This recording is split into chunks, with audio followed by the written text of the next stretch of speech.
Hello friends, welcome back to channel grow your money. इस video को like कीजिए और चैनल को सब्सक्राइब कीजिए।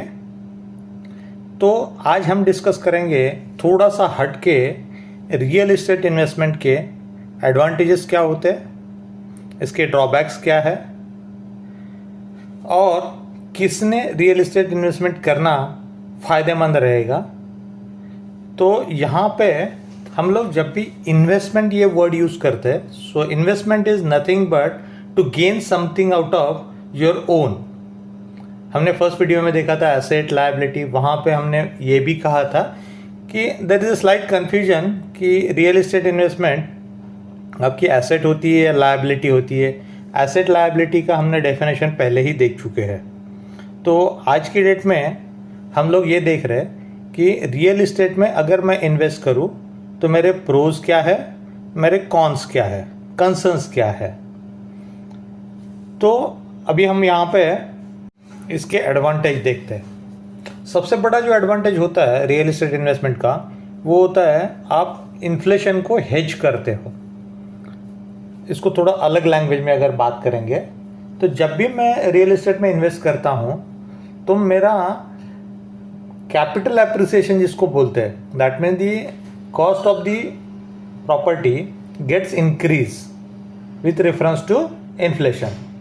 सेम टाइम अगर मैंने वो प्रॉपर्टी रेंट पे दिया हुआ है तो वो रेंट्स भी एज पर इन्फ्लेशन बढ़ता रहता है।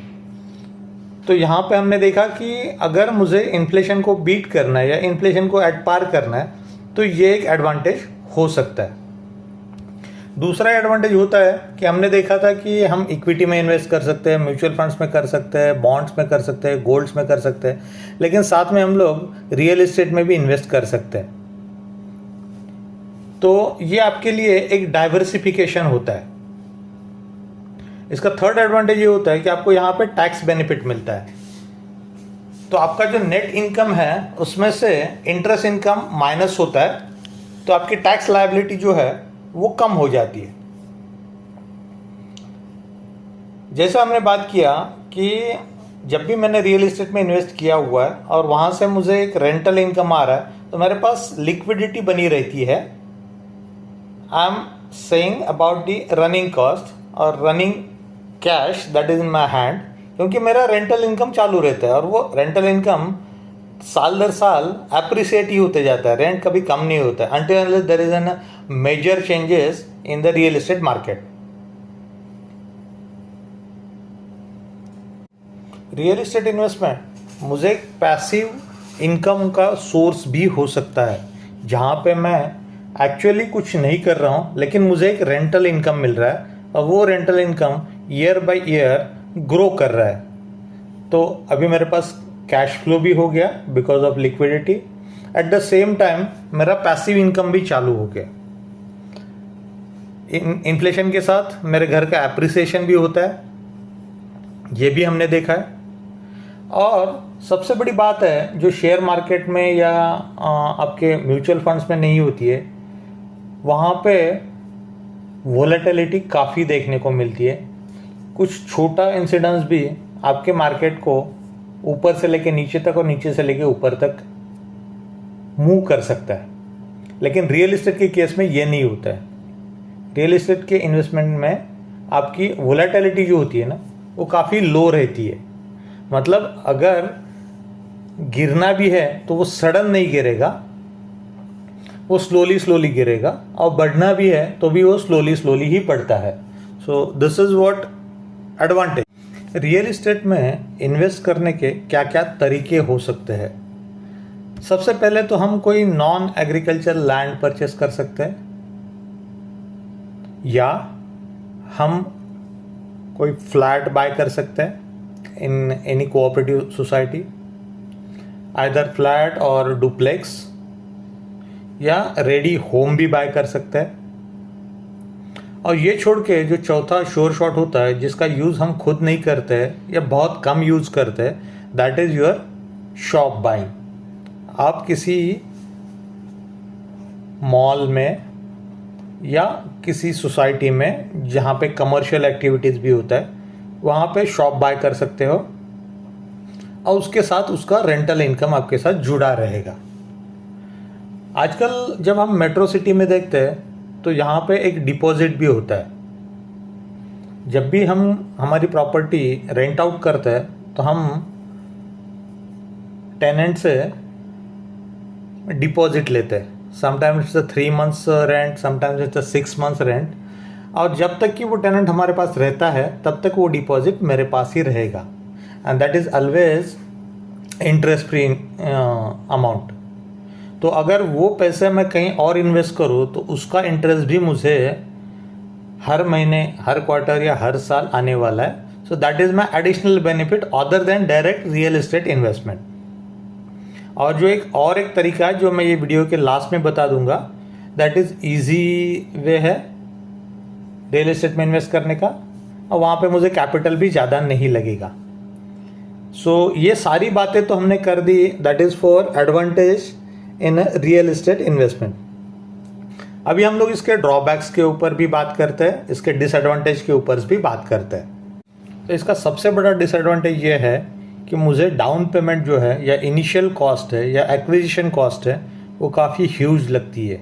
अगर हम लोग मेट्रोपॉलिटन सिटी की बात करें लाइक मुंबई, पुणे और नागपुर और दिल्ली, गुड़गांव, जहाँ पे मुझे 1.5 करोड़ या 1.2 करोड़ से, एटलीस्ट 1.2 करोड़ से नीचे का कोई फ्लैट मिलना मुश्किल ही है।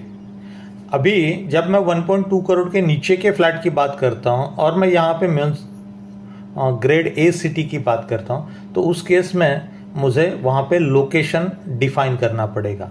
जब भी मेरा एडवांटेज होता है कि अगर वो मार्केट प्लेस में है जहाँ पे schooling, hospitals, malls near by areas में है, तो उस केस में मुझे अच्छा खासा रेंटल मिलेगा।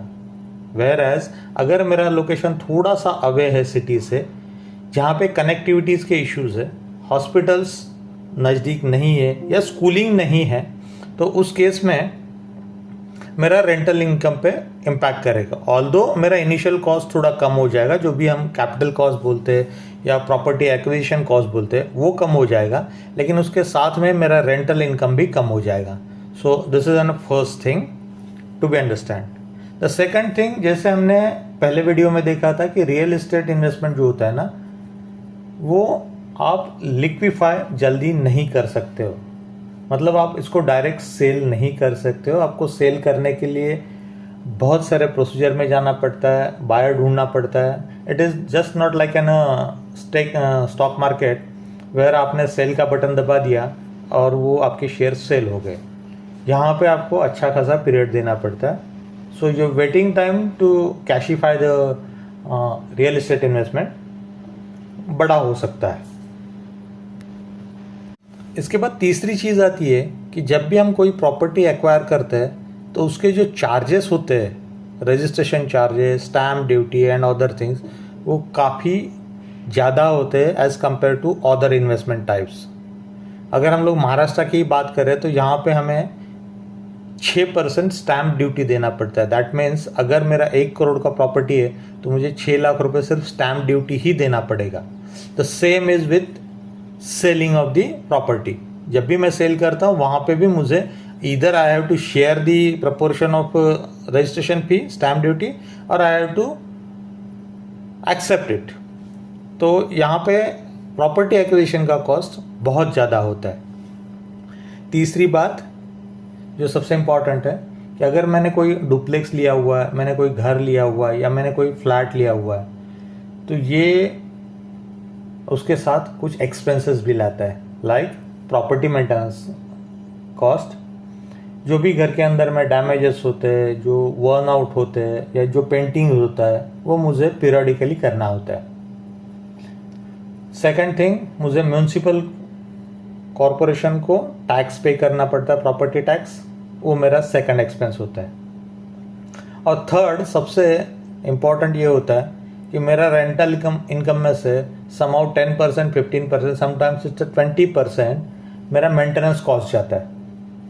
ये जो मेंटेनेंस कॉस्ट होता है वो पर्टिकुलर सोसाइटी में जाता है, जो to manage the entire society.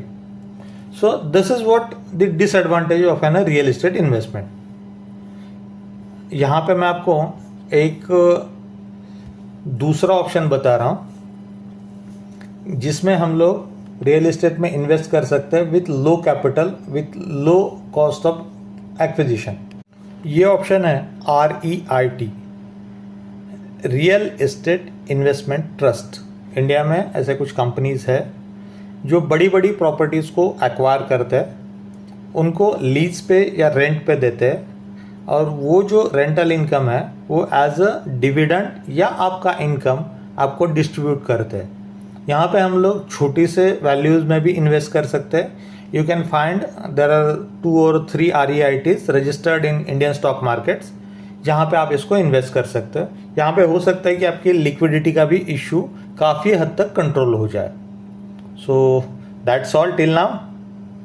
आपने अभी तक मेरा वीडियो सब्सक्राइब नहीं किया है, चैनल सब्सक्राइब नहीं किया है, तो please subscribe to my channel, और एक वीडियो को लाइक तो बनता है। So thank